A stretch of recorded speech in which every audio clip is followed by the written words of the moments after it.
에이미 카마이클이라는 선교사입니다. 이분은 여자 선교사예요. 여러분 이분을 아마 들어보신 분들이 잘 없을 거예요. 한국에는 이 에이미 카마이클 선교사님에 대한 얘기가 많이 전해지지 않습니다. 그래서 영상을 다 찾아봤는데 영상들이 대부분 다 영어 영상이나 인도 영상이었어요. 그래서 오늘은 그 영상을 보지 못했는데, 근데 우리의 그것과 다르게 지금 미국에서는 이분에 대한 조명이 굉장히 새롭게 많이 되고 있습니다. 왜냐하면은 오늘날 또 이 소위 말해서 이 사회 참여나 또 우리가 세상을 향해서 빛과 소금이 된 역할이 필요한 시점이 되었기 때문인데요.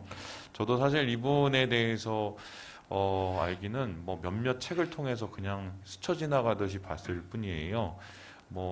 라브리에서 나오는 아티클을 통해서 한번 봤고, 그 다음에 이 무릎으로 사는 그리스도인 통해서 그냥 이런 분 계셨구나 하고 그냥 지나갔을 텐데, 제가 여러분 오늘 이 말씀을 같이 들어보면 아시겠지만 깜짝 놀랐어요. 깜짝 놀랐어요. 이 한마디로 이제 표현을 해드리면 이분은 그냥 여장부예요, 여장부.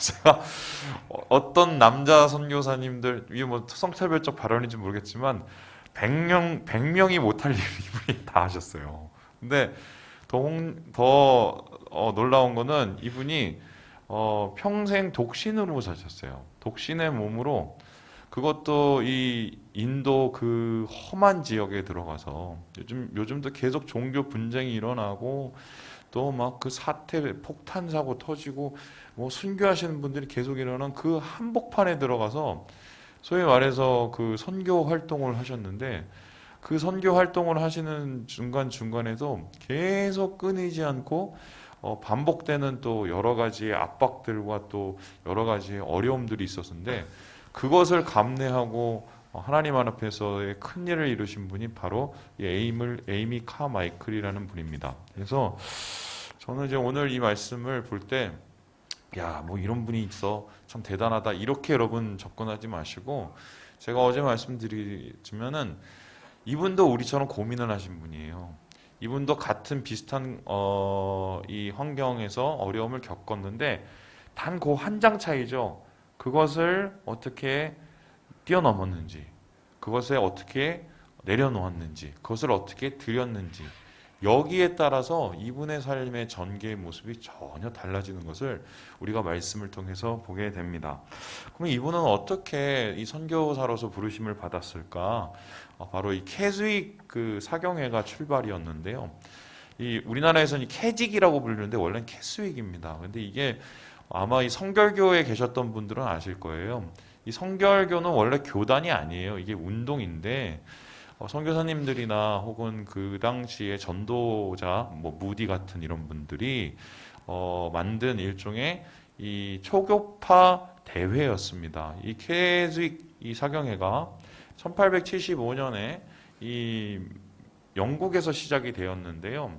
이 영국에서 시작된 이것이 세계로 퍼져나가서 미국 혹은 이 아일랜드에까지 이르렀어요. 그래서 1886년에 아일랜드 글래스고라는 지역에서 캐스윅 사경회가 이루었는데요.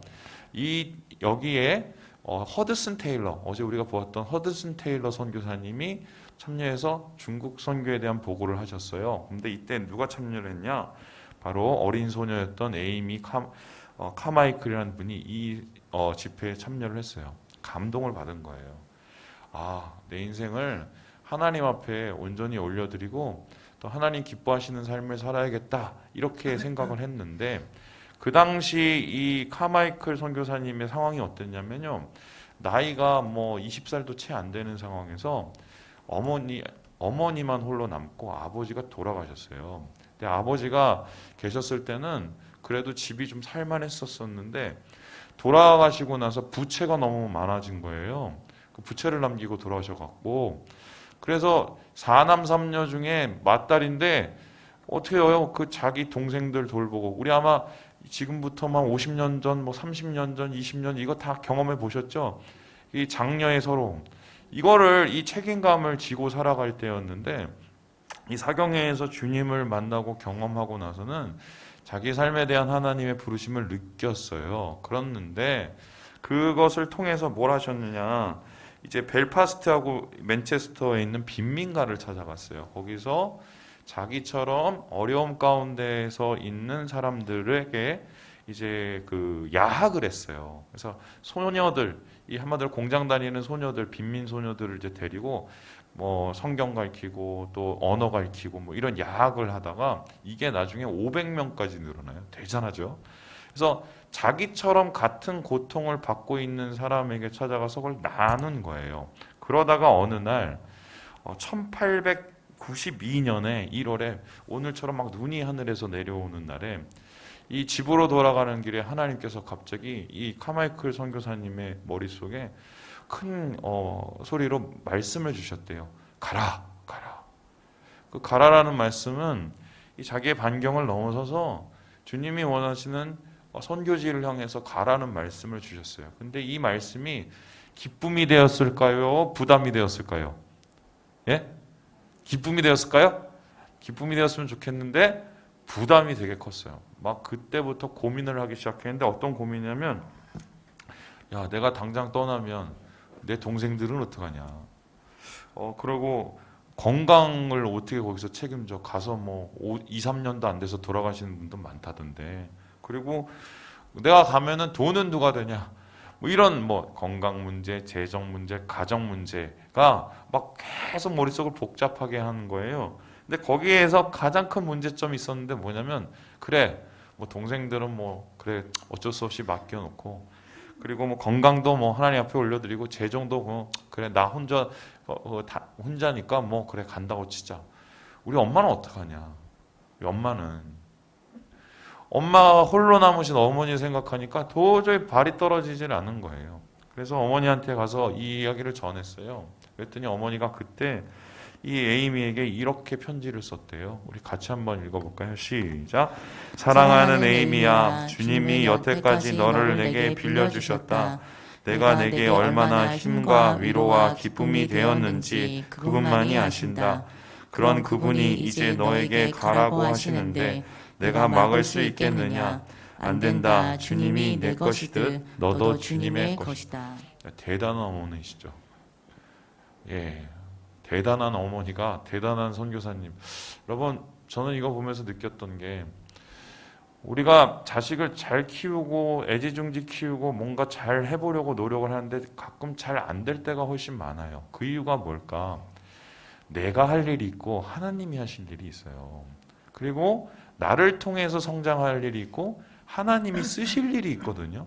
그런데 이 에이미 카마이클 어머니는 그걸 분명히 아신 것 같아요. 기도하시는 어머니였고요. 사실 어제 허드슨 테일러도 맨 처음에 하나님 앞에 소명을 받을 때 그 책 한 권 꺼내보고 변했잖아요. 그 책 한 권 꺼냈을 때 어머니는 뭐 하고 있었는지 아세요? 기도하고 계셨어요. 이 아이를 위해서. 근데 에이미의 이 어머님도 가라. 우리가 있다니까 가라. 이렇게 얘기를 했어요. 그래서 에이미가 그 마음을 가지고 이제 갔어요. 그래서 맨 처음에 간 게 중국 내지 선교에 허드슨 테일러 선교사님하고 같이 하고 싶었는데 건강에 안 좋아갖고 거기에는 잘렸어. 그래갖고 중국에서 가까운 인도로 갔어요. 근데 인도로 갔다가 1년 만에 그 뇌연모기에 물려갖고 이게 이 머리까지 올라온 거예요. 그래서 열병이 나서 도대체 참을 수가 없어서 이 의료시설이 있었던 영국으로 다시 돌아오게 됩니다. 그리고 그곳에서 자기의 이제 그 뭐랄까요 영적인 그 지주 아버지와 같았던 윌슨이라는 이 목사님을 이렇게 떠나 보내고 다시 하나님의 음성을 듣게 되는데 인도로 가라는 말씀을 듣게 되었어요. 그래서 뒤도 안 보고 인도 가라는 배를 타고 돌아왔는데 그리고 나서 인도에 있는 이 한 지역에 들어가서 이 사역을 시작했는데 거기에 어떤 일들이 있었었냐면 여기 보는 것 같이 고아들이 엄청나게 많았어요. 이게 이제 에이미 카마이클 선교사님이 보던 이 고마였는데 지금도 인도에 가면 이런 애들이 엄청 많거든요. 근데 이때는 뭐 더 말할 것도 없었는데 중요한 게 어느 날 1901년도 3월 7일 날에 이 고아를 돌보고 있던 차에 한 여자애가 프리나라는 여자애가 갑자기 급히 이제 왔어요. 그러더니 어떻게 하면 나 좀 도와달라고, 나 좀 살려달라고. 그래서 이게 무슨 일이나 했더니 얘가 지금 신전에 창녀로 끌려가는 상황이 되었어요. 아직도 이제 이 데바다시라는 이게 음성적으로 인도에서 지금 이루어지고 있는데 뭐냐면 어릴 때 12살, 13살, 11살짜리 애를 돈 주고 신전에다 갖다 파는 거예요. 100만 원 정도 받고.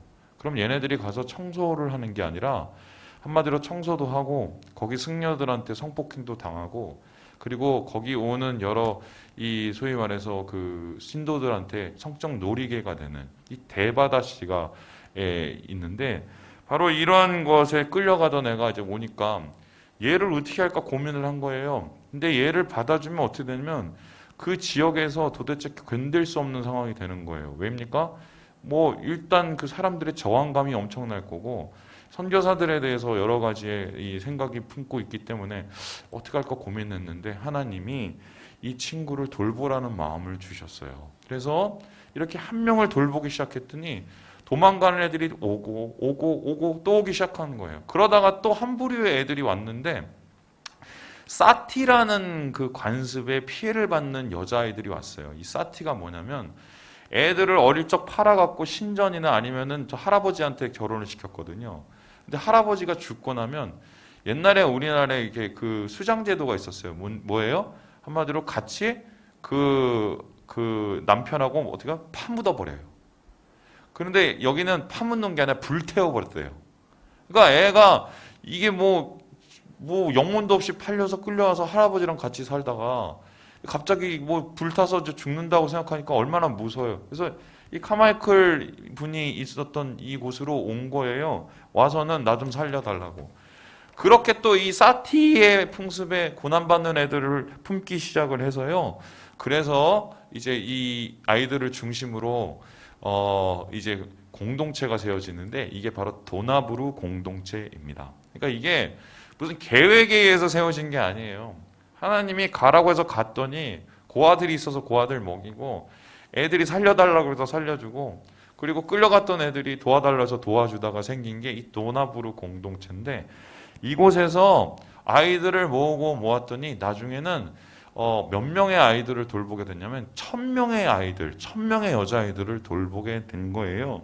그래서 그 이후에 이 아이들뿐만 아니라 남자아이들 고아까지 늘어나서 지금도 여전히 엄청나게 큰 이 영향력을 가지고 하나님의 긍휼을 베푸는 이 공동체의 모습으로 지금 자라나고 있는 게 도나브루 공동체입니다. 자, 그렇다면은 이러한 큰 사역을 했던 이 에이미 선교사님은 어떻게 이것을 할 수 있었을까? 어제와 같이 이분의 세 가지 말을 통해서 그걸 추적해 볼 수 있어요. 그러니까 이분의 영성인데 이 영성이 특별하고 대단한 영성이 아니라 사실 성경에 나온 너무 당연한 영성들이에요. 그런데 우리가 오늘 다시 고민하고 다시 재조명해서 우리를 돌아봐야 될 말이 아닐까. 그 첫 번째가 무엇인가? 우리 같이 한번 읽어보겠습니다. 시작. 사랑하지 않고 줄 수는 있다. 하지만 주는 것이 사랑할 수는 없다. 주는 것 없이, 죄송해요. 주는 것 없이 사랑할 수는 없다. 그러니까 이런 거예요. 사람들이 그 당시에 어떻게 돼 있었냐면 그 100년 동안 그 인도에 그 선교를 했어요. 근데 100년을 선교를 했는데 어떤 일이 일어나냐? 명목상의 그리스도인들은 엄청 많아. 그러니까 교회에 뭘 받으려고 오거나 아니면 교회에서 뭐 관계에서 뭐 소위 말해서 비즈니스를 오는 애들은 많은데 소위 말해서 진짜 거듭난 그리스도인들이 없는 거예요. 이분이 고민을 했어요. 왜 이럴까? 왜 이럴까? 그래서 결론을 내린 게 뭐냐면 행동이 없는 신앙이 진짜일까? 여러분 대부분 사람들은 영성을 생각을 할 때 뭔가 말씀을 깊이 묵상을 하고 아니면 예배를 잘 드리고 아니면 무슨 뭐 교회를 봉사하고 뭐 이런 것쯤으로 생각을 합니다. 대부분 우리가 영성과 신앙을 생각할 때 머리에 머무는 경우가 많고요. 좀 더 나가면 이 가슴에 머물러서 무슨 기도를 많이 해서 영적인 체험을 하고 아니면 신앙적인 뭐 신비적인 것을 이러면은 우리의 영성이 깊어진다고 생각을 하는 경우가 많아요. 그런데 영성은 밸런스거든요. 지, 알미 있으면 정, 그것에 대한 우리의 감정적인 이 움직임이 있어야 되고요. 그리고 뭐가 있어야 됩니까? 의, 그것에 대한 반응하는 행동이 있어야 돼요. 그런데 이 카마이클 선교사님이 봤을 때는 행동 없는 신앙이 너무 많은 거예요. 인도에 있는 선교사님들이나 인도에 있는 그 교회들 사이에도 마찬가지고, 여러분 이게 소위 말해서 이 기독교 교회의 쇠퇴기에 나타나는 현상들인데, 말은 많아요. 말은 많은데 행동은 없어요. 특별히 주님께서 말씀하신 그 행동이라는 것은 무엇입니까? 바로 예수님께서 돌아가시기 직전에 한 뭐예요? 사랑이죠. 서로 사랑. 그래서 사랑 없는 신앙이, 사랑의 행위 없는 신앙이, 섬김 없는 신앙이 과연 진짜 신앙일까를 던진 거예요. 그래서 이분이 이 말씀을 중심으로 사역을 한 거죠. 우리 같이 한번 읽어보겠습니다. 시작. 하나님 아버지 앞에서 정결하고 더러움이 없는 경건은 곧 고아와 과부를 그 환난 중에 돌보고 또 자기를 지켜 세속에 물들지 아니하는 그것이니라. 여러분, 말로만 신앙생활을 하면은 그건 아니에요. 그건 아니에요. 제가 우리 교회에 와서 뿌듯한 것 중에 하나가 그래도 우리가 작지만 그래도 우리의 형편보다 더 많은 일들을 할 수 있어서 너무 감사해요. 제가 한 게 아니라 우리 성도님들의 마음이 움직이시고 함께 해주셔서 그렇게 된 건데, 제가 볼 때는 아직도 많이 모자라요. 한참 더 해야 돼요. 왜냐하면 이게 교회를 뭐 홍보하고 교회가 부흥하는 그 문제가 아니에요. 우리의 신앙 때문에 그래요. 여러분 갈릴리 호수와 사해의 비유를 아시죠? 흘려보내야 살아요. 생명이 돌아요. 하지만 어떻게 해요? 머물기 시작하고 관념 속에 머무는 신앙은 전혀 열매가 맺어질 수 없거든요. 바로 이 카마이클 선교사님이 거기에 가서 계획한 게 없어요. 고아들이 오니까 돌본 거예요. 사랑하니까 하나님 마음으로. 뭐 쫓겨오는 애들이 있으니까 보살펴 준 거예요. 막 압박이 들어와도 영혼이잖아요. 그러니까 하나님의 마음으로, 주님의 마음으로 사랑의 행동을 통해서 신앙이 성장하는 모습, 바로 균형 잡힌 영성이 무엇인지를 우리에게 제시하고 있는 것입니다. 두 번째로 이 카마이클 선교사님의 영성은 어떤 거였을까? 우리 같이 한번 읽어보겠습니다. 시작. 꽃과 열매를 발하기 전에 우리의 뿌리가 바른지 먼저 봐야 한다. 이게 뭔 소리냐? 제가 예전에 봤던 이 무릎으로 사는 그리스도인이라는 책이 있습니다. 이거 많이 읽으셨죠? 여기에 이 카마이클 선교사님에 대한 얘기가 나와요. 저는 맨 처음 이분인지 몰랐어요. 근데 거기에 보면 어떤 얘기가 있냐면, 이분이 도나부루 공동체를 세우시면서 돈이 많이 필요했어요. 땅도 사야 되고 또 아이들도 돌봐야 되니까 맨날 먹을 거 필요하고. 그런데 어디 가서 구걸을 안 했어요. 영국에 가서 도와달라고 사람들을 끌어모으지도 않았어요. 이미 허드슨 테일러 선교사님을 통해서 페이스 미션, 믿음 선교를 경험해 봤기 때문에 똑같이 했어요. 그럼 어떻게 했느냐? 자기의 중심을 돌아보고 하나님 앞에 구했어요. 하나님, 지금 우리가 이렇게 아이들을 돌보기 위해서 보육원을 세워야 되는데 이게 주님의 뜻이 맞습니까? 제가 저를 위해서 하려는 겁니까? 주님이 원해서 하려는 겁니까? 자기의 마음을 돌아봤어요. 그리고 나서 하나님 앞에 표중을 구했는데, 주님, 이 사역이 주님이 원하시는 거라면 하나님이 하신다는 증거를 보여주세요라고 기도를 했더니 그 다음 날에 100파운드가 들어왔어요. 한 번으로 부족해서 하나님 더 확실히 알고 싶습니다 했더니 그 다음 주에 또 100파운드가 들어왔어요. 심지어 나중에 이 주변 사람들에게 공급하기 위해서 병원까지 세우거든요. 그 병원을 세울 때 돈이 어마어마하게 들고 인력이 어마어마하게 들잖아요. 그것도 돌아다니면서 홍보를 안 했어요. 어떻게 했느냐? 하나님 앞에 무릎으로 내 중심이 먼저 바른지, 이 일이 하나님이 원하시는 일인지, 그렇다면 하나님이 행하실 것을 내가 기대하고 있는지를 자신을 먼저 점검하고 돌아봤죠. 그랬더니 어떻게 되냐? 10,000파운드의 거금이 한꺼번에 들어왔대요. 이거는 병원 짓고 남는 돈인데, 항상 우리는 그래요. 왜 하나님은 돈을 안 주시냐? 이렇게 내가 열심히 믿으려고 하는데, 이렇게 내가 하는데. 근데 사실은 제가 볼 땐 그래요. 하나님이 거지는 아니거든요. 우리 하나님 부자거든요. 우리 하나님 소유는 우주요, 세계요, 모든 것을 가지신 분이 왜 우리에게 안 주실까? 경제가 엉망이더라도 하나님이 부어주실 분은 부어주세요. 중요한 건 뭡니까? 우리의 중심이에요. 내가 나의 것을 탐하고 내 욕망과 내 생각과 내 계획에 내가 충실해 있는지, 아니면 하나님이 원하시는 삶, 하나님이 원하시는 뜻, 하나님이 이루시기 원하는 것을 내가 지금 바라보고 있는지, 저는 확신이 있습니다.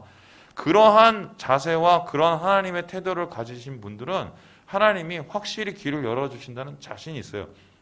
저는 우리 교회에서 이걸 경험을 했고요. 그리고 지금도 경험을 하고 있어요. 뜻이 있어서 길이 있는 거지, 길이 먼저 생겨서 뜻이 일어나는 건 없어요. 내가 중심이 하나님 안에서 바라질 때 하나님께서 그 바른 삶을 통해서 역사하신다는 것입니다. 마지막으로 이분이 가지게 된 우리 세 번째 이야기는 무엇인가? 우리 같이 한번 읽어보겠습니다. 시작. 너는 상처가 없느냐, 흉터가 없느냐, 상처도 흉터도 없는 자가 나를 멀리까지 따를 수 있겠느냐. 이게 이분이 쓰셨던 너는 상처가 없느냐라는 유명한 시입니다. 한 19절에 이렇게 얘기해요. 상처도 흉터도 없이 어떻게 주님을 따를 수 있겠느냐. 이게 무슨 소리냐면, 우리의 생각에는 예수님 따르면 예수님께서 바른 길을 쫙 열어주시고, 또 예수님께서 꽃길을 쫙 열어주셔서 밟으면 거기가 막 다 아스팔트가 되고 이렇게 생각을 해요. 그런데 카마이크 선교사님은 그렇게 생각하지 않았어요. 예수를 따르면 예수의 길을 가야 된다. 예수의 길은 뭡니까? 십자가의 길이죠. 그래서 실제적으로 이분이 동력을 하실 분들을 찾을 때 굉장히 까다로운 기준이 있었는데 바로 이 기준이에요. 우리 같이 한번 읽어보겠습니다. 시작. 이에 예수께서 제자들에게 이르시되 누구든지 나를 따라오려거든 자기를 부인하고 자기 십자가를 지고 나를 따를 것이니라. 여러분, 많은 사람들이 생각을 합니다. 이렇게 했는데 하나님 복 주셔야죠. 복 주시는 거 맞죠.